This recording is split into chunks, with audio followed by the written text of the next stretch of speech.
One end of the metal wire is fixed to the ceiling, one end को आपने छत से fix कर दिया।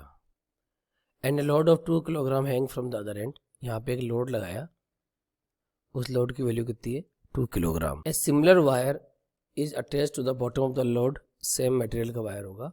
And another load of the 1 kilogram hang from this lower wire, और इससे आपने वो लोड लगाया जिसकी वैल्यू है 1 kilogram. Then the ratio of the longitudinal strain of the upper wire and to the lower wire आपको निकालना है।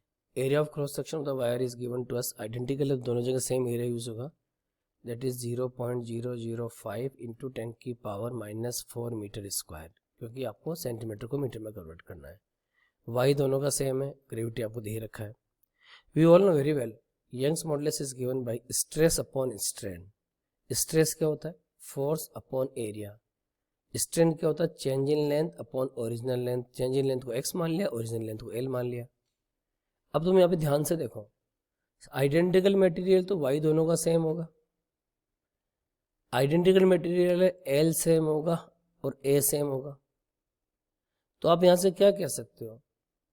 f is proportional directly proportional to x, या x is proportional to f, x is proportional to f।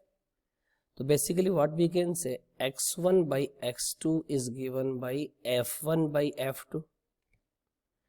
अब देखो f1, ऊपर वाले wire को मैंने 1 नंबर वायर बोल दिया, नीचे वाले वायर को मैंने 2 नंबर वायर बोल दिया।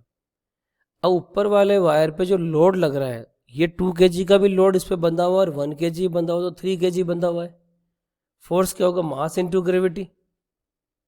तो मास इंटू ग्रेविटी में मास कितना हो गया 3, ग्रेविटी कितनी है आपकी 10 अपॉन f2। नीचे वाले वायर पे ओनली 1 किलोग्राम बंधा हुआ है, तो 1 इंटू 10, 10 से कट गया, तो ये आंसर क्या आ गया 3:1।